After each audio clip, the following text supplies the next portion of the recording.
tak membusuk, makanan tetap utuh seakan baru saja dihidangkan. Namun keledai yang menemaninya hanya tinggal kerangka sepi. Bagaimana mungkin seorang manusia yang lama absen dari bumi seketika bangkit kembali sementara dunia di sekitarnya sudah berubah total, seakan-akan hanya tertidur melewati satu detik yang sunyi.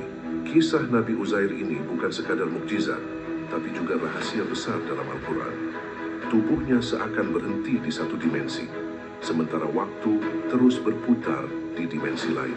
Pertanyaannya, mungkinkah waktu bisa berbeda bagi setiap makhluk? Anehnya, ribuan tahun kemudian teori relativitas Einstein justru membahas hal serupa, dilatasi waktu, time dilation.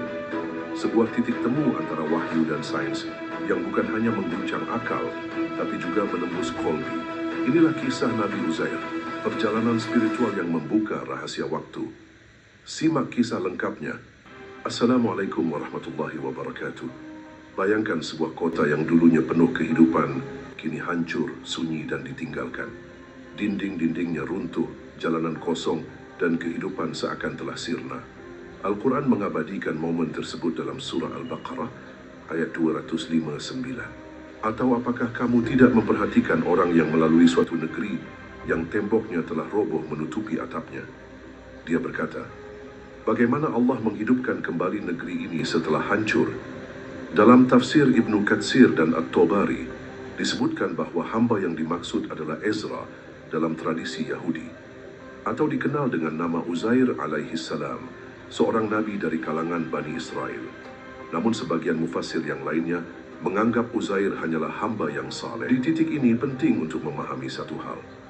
Mayoritas ulama menyebutkan bahwa Allah Subhanahu wa Ta'ala mengutus sekitar 124.000 nabi dan 313 rasul, dan hampir sebagian besar diutus kepada kaum Bani Israel. Maka tidak heran banyak peristiwa besar yang tercatat dalam sejarah mereka, termasuk kisah Uzair ini. Uzair alaihissalam merupakan seorang mukmin yang teguh menghafal Taurat dan terkenal sangat taat, sehingga semua doa-doanya kepada Allah dikabulkan. Saat ia melewati kota yang porak-poranda, ia menyaksikan dengan mata kepala sendiri betapa dahsyatnya kehancuran itu. Pertanyaannya lahir bukan karena ia ragu, melainkan sebuah keheranan penuh kontemplasi. Bagaimana mungkin Allah menghidupkan kembali negeri ini setelah luluh lantak? Pertanyaan itu menjadi pembuka dari sebuah peristiwa besar, demonstrasi nyata tentang kekuasaan Allah dalam membangkitkan yang mati. Namun sebelum memahami peristiwa luar biasa itu, kita perlu menelusuri dulu apa yang sebenarnya terjadi pada kota tersebut. Bagaimana sebuah negeri yang pernah jaya bisa runtuh total hingga tak ada yang tersisa selain puing dan sepi. Imam Ibnu Katsir menulis dalam tafsirnya bahwa kota yang dimaksud dalam Quran surah Al-Baqarah ayat 259 itu adalah Yerusalem, yang merupakan pandangan yang banyak diterima. Disinilah kita kembali ke sejarah. Saat Nebukadnezar, Raja Babilonia, menginjakkan kakinya di Yerusalem, kota suci itu berubah dari pusat peradaban menjadi kota mati.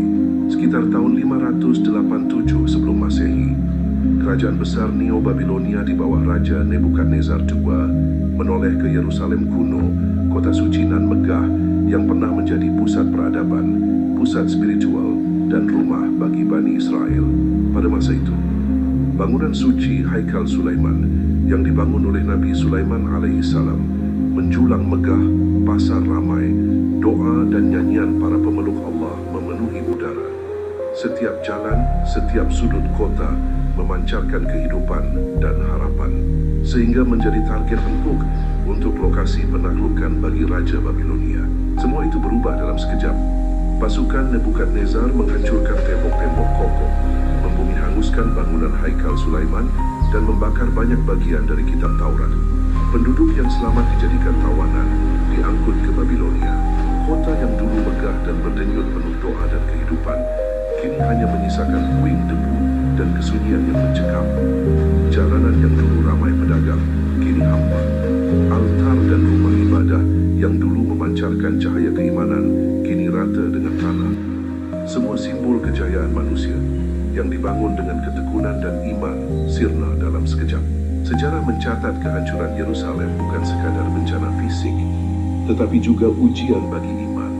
Kehidupan masyarakat terguncang, tradisi yang tersisa hampir hilang, dan generasi yang mengenal kota seperti sebelumnya nyaris punah.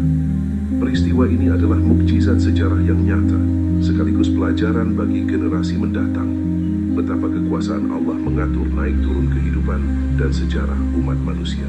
Di tengah kehancuran itu, muncul seorang sosok yang akan menjadi saksi kekuasaan ilahi, Uzair alaihissalam. Ia berjalan melewati kota yang hancur itu, membawa keledai serta bekal sederhana, buah tin, anggur, dan air. Hatinya remuk melihat kehancuran yang begitu parah, yang mengingatkannya bahwa betapa fananya dunia ini, dan mempertanyakan, bagaimana mungkin Allah akan menghidupkan kembali negeri ini? Dari titik inilah perjalanan Uzair bersama keledainya akan dimulai untuk menyaksikan dan mengalami sendiri demonstrasi kekuasaan ilahi.